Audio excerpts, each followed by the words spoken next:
Hello everyone.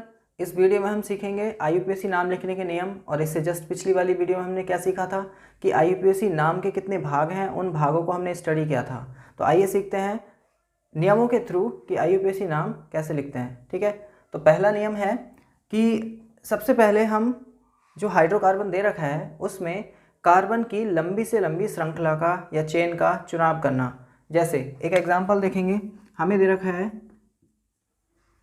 CH3 single bond CH2 single bond CH2 single bond CH3, जैसे ये दे रखा है, ये सिंपल चेन है। तो यहाँ पे हमें क्या करना है, कार्बन की संख्या को गिन लेना है और वही लंबी से लंबी चेन होगी।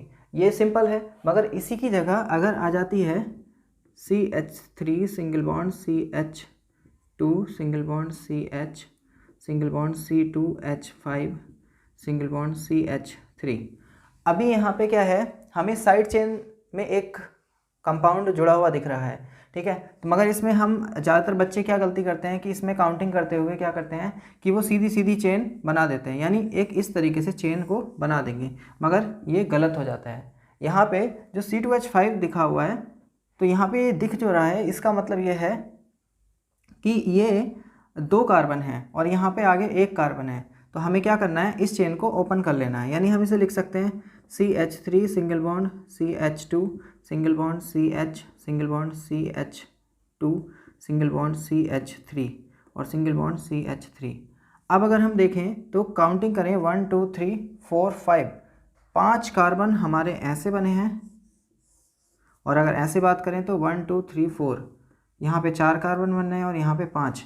तो यहाँ पे हमें इस चीज़ को डिसाइड करना होगा कि लंबी से लंबी चेन कैसे सेलेक्ट करें। ये हमारा IUPAC नाम लिखने का सबसे पहला नियम है। रूल नंबर 2 कहता है कि किसी भी जो कार्बन श्रृंखला जो हमने बनाई थी उस कार्बन श्रृंखला पर नंबरिंग करना। और नंबरिंग करने के लिए हमें कुछ बातों का ध्यान रखना पड़ेगा जो हमने सीखा था कि जो क्रियात्मक समूह होते हैं तो क्रियात्मक समूह को प्रायोरिटी देना। ठीक है, प्राथमिकता देना।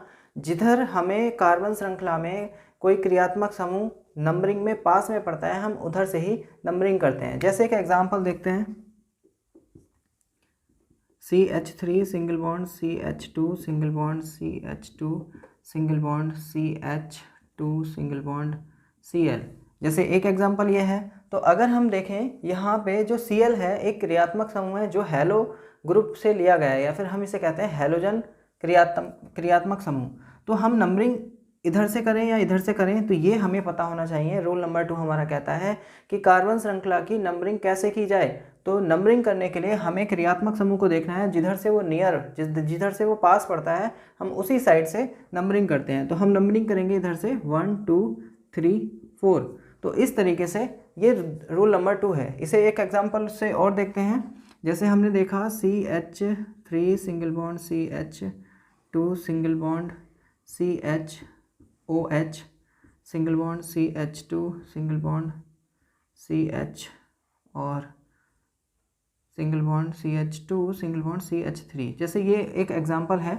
तो अगर हम देखें इसमें, इधर हम काउंटिंग कहाँ से करें, तो हमें देखना होगा जो अल्कोहलिक ग्रुप है वो अल्कोहलिक ग्रुप किधर से पास में पड़ रहा है। तो हम इधर से देखते हैं 1 2 3, यहाँ तीसरे नंबर पे आ गया, और 1 2 3 4 इधर चौथे नंबर पे आ रहा है। तो डिसाइड करना है हमें कि जिधर से ये नियर पड़ता है हम उधर से ही काउंटिंग करते हैं। तो 1 2 3 4 5 6, यहाँ पे इस तरीके से लिखने से हमारा पूरा IUPAC नाम बिल्कुल ठीक जाता है। और यहाँ पे हम इस बात को बिल्कुल ध्यान रखेंगे कि जिधर से क्रियात्मक समूह सबसे ज़्यादा पास में होता है हम काउंटिंग उधर से ही करते हैं।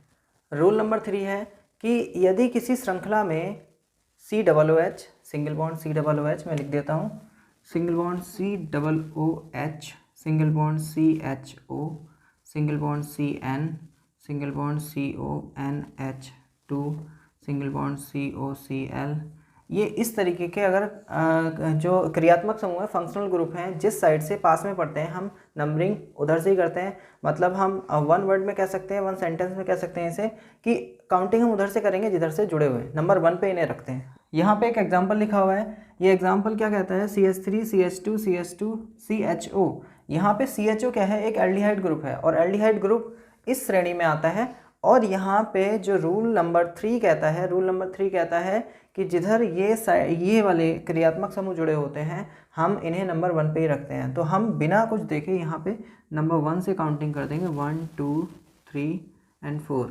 ठीक है, ये सिंपल था क्योंकि सीधी चेन है।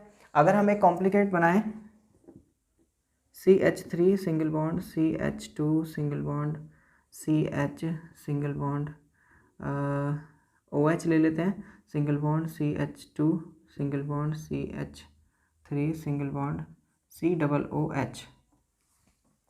अब यहाँ पे अगर हम देखें तो यहाँ पे एक कार्बोक्सिलिक फंक्शनल ग्रुप इसमें जुड़ गया है।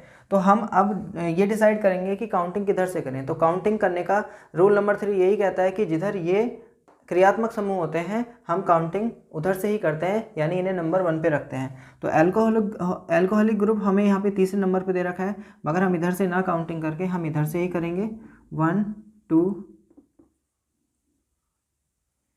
3 4 5 एंड 6। ठीक है, तो इस तरीके से हम इसकी काउंटिंग कर देंगे और काउंटिंग करके क्या होगा, इसका नाम हम लिख सकते हैं। दूसरा एग्जांपल देख लेते हैं, CH3 single bond, CH2 single bond, CH single bond, COOH single bond, CH2 single bond, CH2 single bond, CH3। तो हम यहाँ पे अगर हम चलो इसे भी यहाँ से हटा दें, यहाँ CH2 कर दें और यहाँ OH जोड़ दें, तो यहाँ पे हम देखने को हमें क्या मिल रहा है कि यहाँ पे क्रियात्मक समूह OH है और नंबर 1 पे है। नंबर 1 पे क्या सबसे ज़्यादा नियर है, तो हम यहाँ से काउंटिंग कर सकते हैं। मगर ऐसा नहीं है, यहाँ रूल नंबर 3 यही कहता है कि जहाँ पे ये वाले क्रियात्मक समूह जुड़े हैं नंबरिंग हम वहीं से करेंगे और लंबी से लंबी चेन को सिलेक्ट करेंगे। तो नंबरिंग हमारी बीच में है यहाँ पे, तो 1 2 3 4 5, 5 कार्बन की हमने बड़ी से बड़ी कार्बन श्रृंखला को चुना और नंबरिंग हमने यहाँ से करी। और इधर को अगर करते हैं तो 4 ही बनेंगे, 1 2 3 4, इसलिए हम उधर की साइड में कर देंगे। इसके बाद रूल नंबर 4 है हमारा कि यदि किसी ऑर्गेनिक कंपाउंड में जो कार्बन श्रृंखला होती है, कार्बन श्रृंखला के दोनों साइड में कोई समान क्रियात्मक समूह जुड़ा हुआ है, वो भी एल्किल मूलक, तो उस कंडीशन में हम कैसे नंबरिंग करेंगे। ठीक है, तो इसे एक एग्जाम्पल से देखते हैं हम।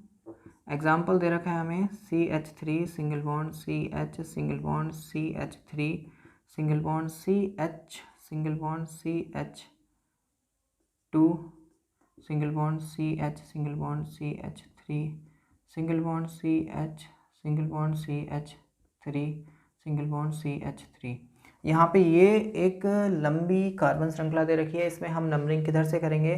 तो रूल नंबर 4 हमसे कहता है कि नंबरिंग हम उस साइड से करेंगे जिस साइड से कार्बन की श्रृंखला एल्किल मूलक में कम है। तो यहाँ पे इधर 2 आ रखे हैं मगर इधर सिंगल आ रखा है, तो सिंपल है, नंबरिंग हम इस साइड से करेंगे, 1 2 3 4 5 6 7। ठीक है, ये नंबरिंग करनी आ गई। इसके बाद हमारा नेक्स्ट रूल क्या है,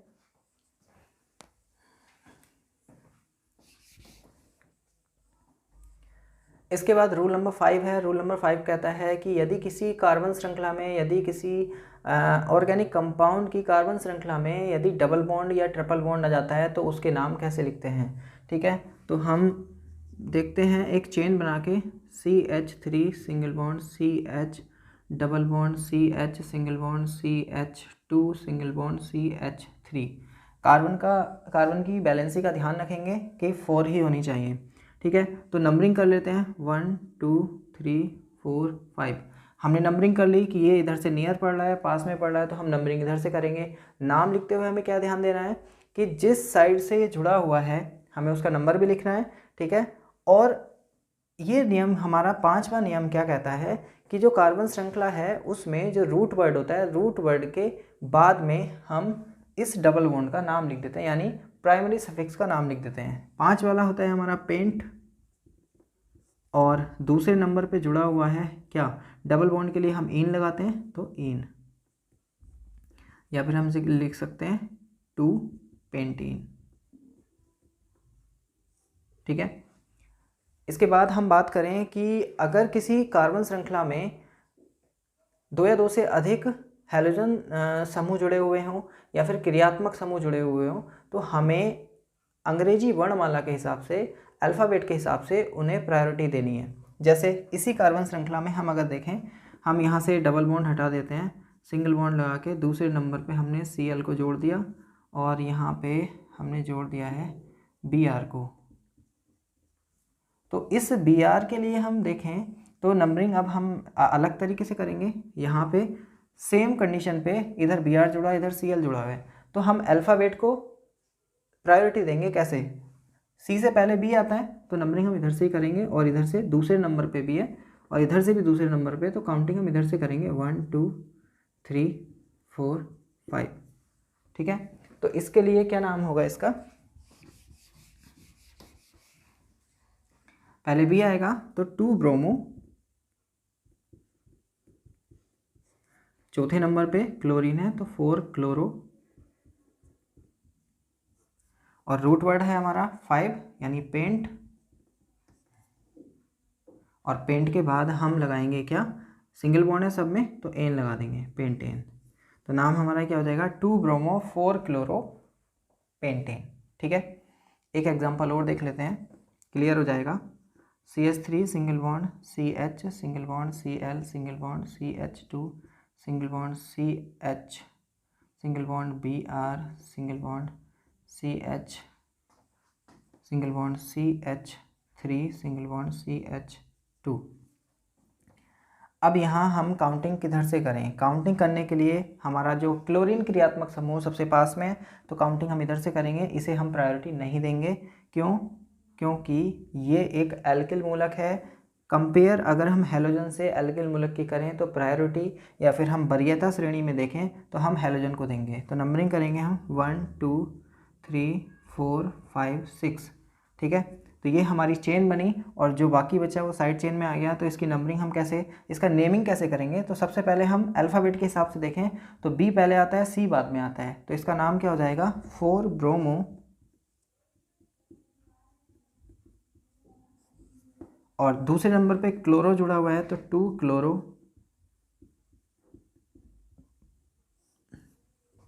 और फिफ्थ नंबर पे जुड़ा हुआ है हमारा मेथिल ग्रुप तो 5 मेथिल,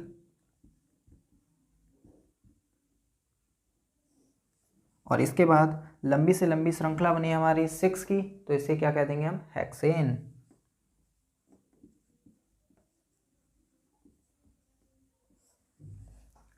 आशा करता हूँ ये आपको बिल्कुल क्लियर हो गया होगा। इन रूल्स के अकॉर्डिंग हम जितने भी IUPAC नाम हैं, जितने भी ऑर्गेनिक कंपाउंड होते हैं उनके नाम लिख सकते हैं। ठीक है, ये वीडियो रही हमारी नियमों की। इससे अगली वीडियो में हम बहुत सारे एग्जाम्पल्स लेके आने वाले हैं, तो बने रहें और अपना ये IUPAC टॉपिक जो ऑर्गेनिक कंपाउंड्स वाला है उसे बिल्कुल क्लियर करें, क्योंकि ये आपको 11th 12th और 10th तीनों में ही फेस करना है। ठीक।